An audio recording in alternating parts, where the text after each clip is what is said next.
Welcome to Bedtime Story Time at the Clarksville-Montgomery County Public Library.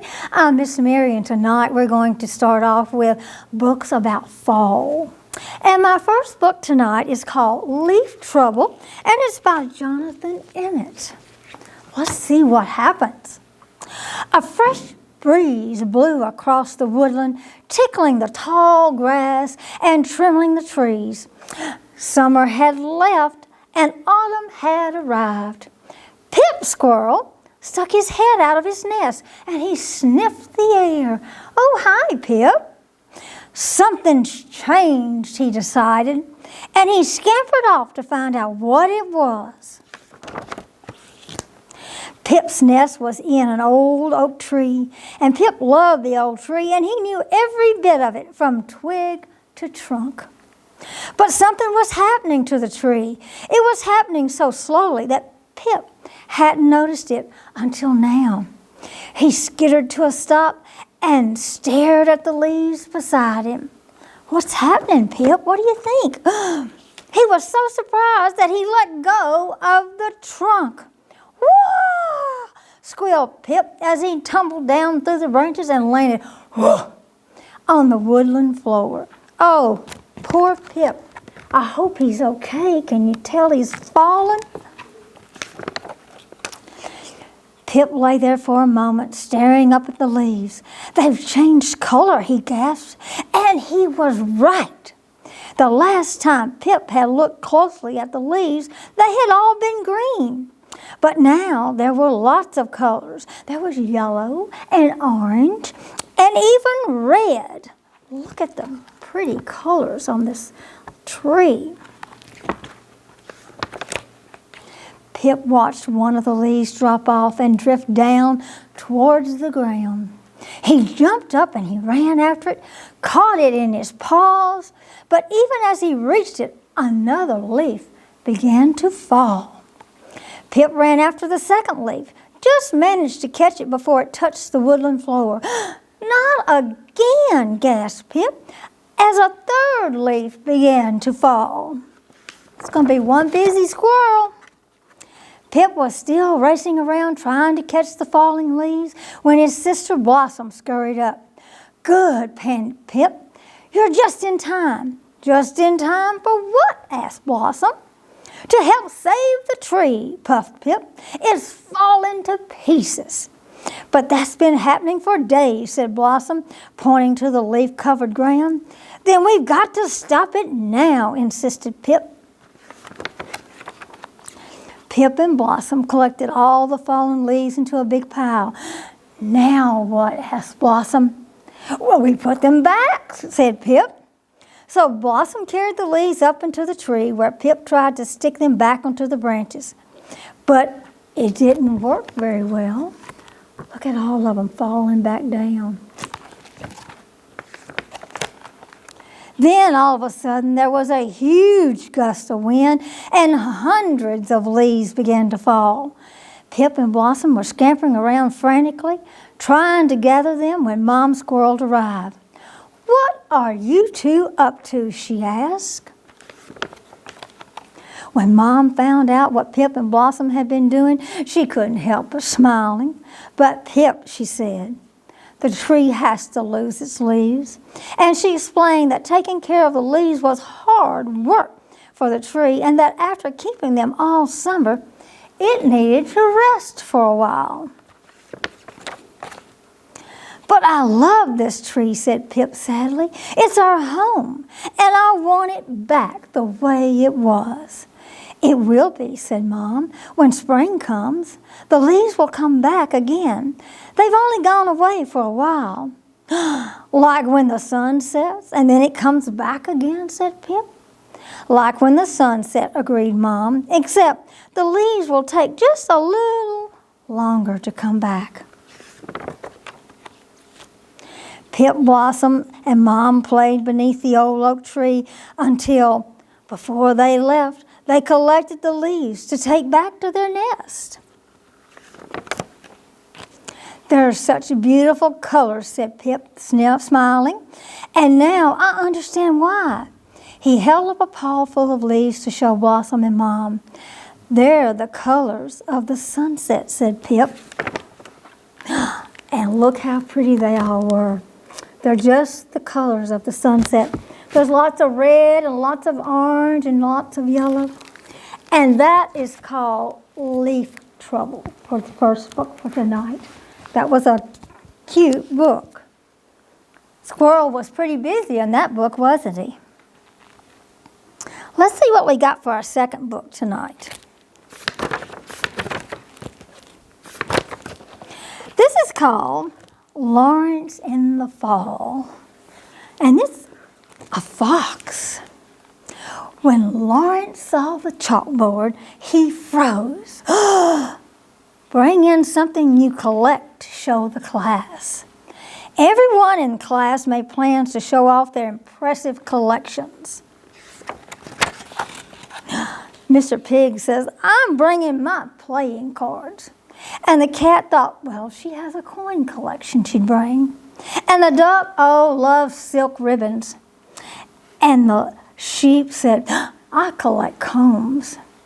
And Mr. Turtle says, "Mine are marbles." But look at the fox. He's just sitting there. Look at all of his friends. "Your turn," the classmate said. But Lawrence had nothing to share. After school, Lawrence ran home in tears, bursting into his den and climbing into his bed. He explained the assignment to his papa. "I have nothing for show and tell." Lawrence just sobbed. "Ah," said Papa, "I see. I know a place where we might find a collection fit for a special fox like you." Look at him, he's all tucked in his bed and Daddy's with him. Early the next morning, Papa took Lawrence's paw and led him into the forest. "There's no better place to find what you need than the woods," Papa explained. But Lawrence wasn't so sure. The path into the forest only got darker and darker until Lawrence walked right into a spider's web. "Eh!" Lawrence whimpered. "Watch where you're going," a small voice said. "Hello, Spider," Papa called out. "May we ask what you collect in this forest?" "I collect flies in my web to eat." But Lawrence didn't want to eat his collection, so the foxes went deeper into the woods. Look at the spider web. This is where he ran into the spider web. That was icky, wasn't it? Lawrence and Papa spotted beautiful rocks the river had collected on its sandy floor, but the rocks were too hard to reach, and the foxes kept going. Oh, look at poor Lawrence. He almost fell off the log. As they trotted along, tiny droplets began to fall, wetting Lawrence's fur. The foxes quickened their pace. Before long, a heavy rainfall poured down. "Follow me, Lawrence." Papa knew of a cave nearby where they could safely wait out the storm. Lawrence ran after Papa as fast as he could. But the forest floor was soggy, and Lawrence fell behind until he lost sight of his Papa. Ooh, look at the big forest. And here is Lawrence way over here all by himself and with the trees. Lawrence found himself alone in the clearing. The rain quieted, and in its place came a crisp wind.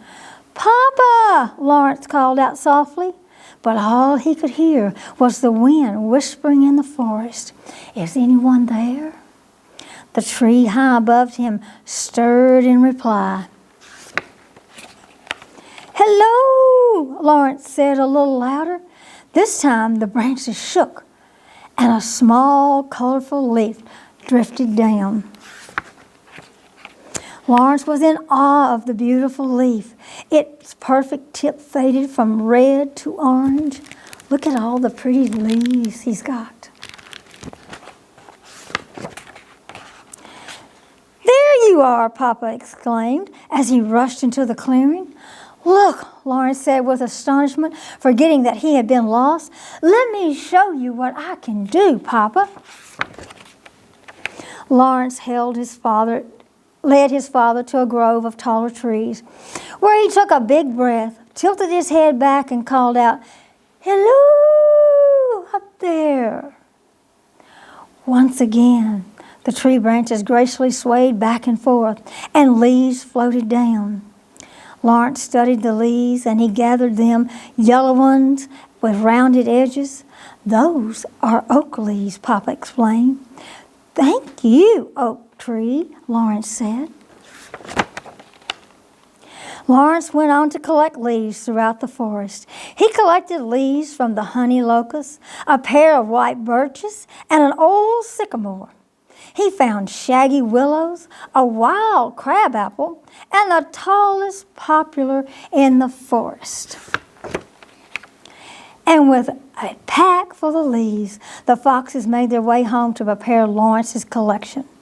Finally, it was time for Lawrence to present. All his classmates listened as he told them about his trip to the woods. Every leaf he showed the class was unique in shape and color. Can you see all the different leaves?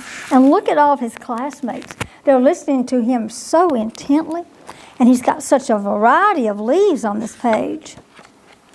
Lawrence let his classmates pick out their favorite leaves. He gave away so many, by the end of the day, he had no leaves left. But Lawrence didn't mind. He knew where he could find a few more. Do you think he's taking his classmates out to the forest? There they go across a tree, across the water. And at the end of the book, it gives you all kinds of leaves, and it gives them your name of the leaves. So Lawrence did have a leaf collection to be able to show his class. So that's Lawrence in the Fall for our second book for tonight. That's a wonderful book. So now it's time for us to say goodbye.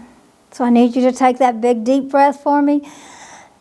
And can you let it out very slowly? Can you hold your hands way up high and give out a big sigh? Lower them on down, because our story time is over. Now it's time to wave goodbye. So goodbye, my story time friends. Till next week.